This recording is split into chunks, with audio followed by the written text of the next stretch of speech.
नमस्कार दोस्तों, मैं अनुमानशिका वाजपेयी। आज मैं आपको बताने वाली हूँ कि आखिर भारत में रेपिस्टों के लिए फांसी का प्रावधान क्यों नहीं है। दोस्तों, वीडियो बहुत इंटरेस्टिंग होने वाली है, तो वीडियो को अंत तक जरूर देखें। हाँ, तो मैं बात करने वाली हूँ कि क्यों भारत में रेपिस्टों को सरकार फांसी नहीं देती। इससे पहले आप ये समझिए कि आखिर इन सब का असल अपराधी कौन है।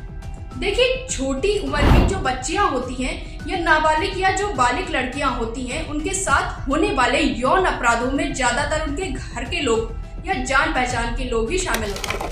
अब आप खुद सोचिए, फांसी जैसे कड़े कानून के बाद तो परिवार के लोग शिकायत करने में और ज्यादा हिचकेंगे। आप खुद देखिए, दुनिया के किसी भी देश से एक ऐसा उदाहरण हमारे सामने नहीं है जो बता सके कि फांसी की सजा से बलात्कार रुकते हैं। तो अब सोचने वाली बात यह है कि भैया फिर रेप को रोका कैसे जाए। तो रुकिए, वो भी थोड़ा बताएंगे सब्र करके। ये पिछले 10 सालों में भारत में हुए बलात्कारों की रिपोर्ट को देखिए, जो खुद में एक चौंकाने वाला आंकड़ा है।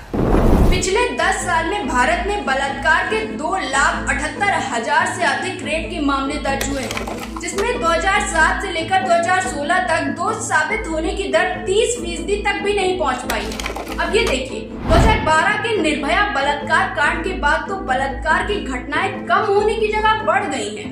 अब आपकी जानकारी के लिए मैं बता दूं कि निर्भया बलात्कार कांड अब तक का सबसे बड़ा केस था, जिसके बाद रेप लॉ में तमाम बदलाव हुए और कई मामले में फांसी तक की सजा का प्रावधान किया गया।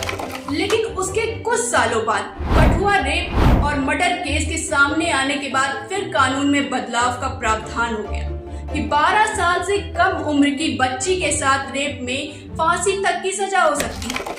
अब आप सोच रहे होंगे, रेप के लिए फिर सजा क्या है? तो आइए विस्तार से जानते हैं। देखिए, रेप लॉ के तहत पहले कम से कम 7 साल से और ज्यादा से ज्यादा उम्र कैद की सजा का प्रावधान हुआ करता था। उसके बाद 10 साल से लेकर उम्र कैद की सजा का प्रावधान था। फिर एक नए कानून प्रावधान के तहत रेप के कारण अगर महिला मरने की हालत में आ जाए, यानी कोमा की हालत में बन जाए, तो अधिकतम फांसी की सजा भी हो सकती है। तो अब आखिरी मुद्दा ये आता है कि अगर भारत में फांसी को लेकर इतने प्रावधान बने तो फिर फांसी क्यों नहीं दी जाती। तो देखिए, निर्भया गैंगरेप के बाद बनी जस्टिस वर्मा कमेटी ने भी कहा था कि रेप के मामले में अगर रेपिस्टों को फांसी की सजा सुना दी जाएगी तो वो लड़कियों के साथ बलात्कार करने के बाद उन्हें मार दिया करेंगे। अब आप सोच रहे होंगे कि क्यों मार देंगे। तो देखिए, उनको लगेगा कि वैसे भी हमें फांसी तो होनी ही है, तो वो लड़की को लोगों को कुछ बता ना सके, तो जो क्राइम उसने किया है और जनता के सामने उसका क्राइम ना आ पाए, इसलिए वो उन्हें मार देंगे।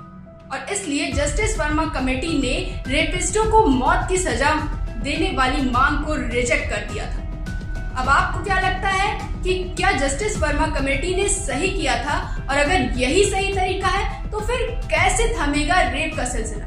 आखिर कैसे?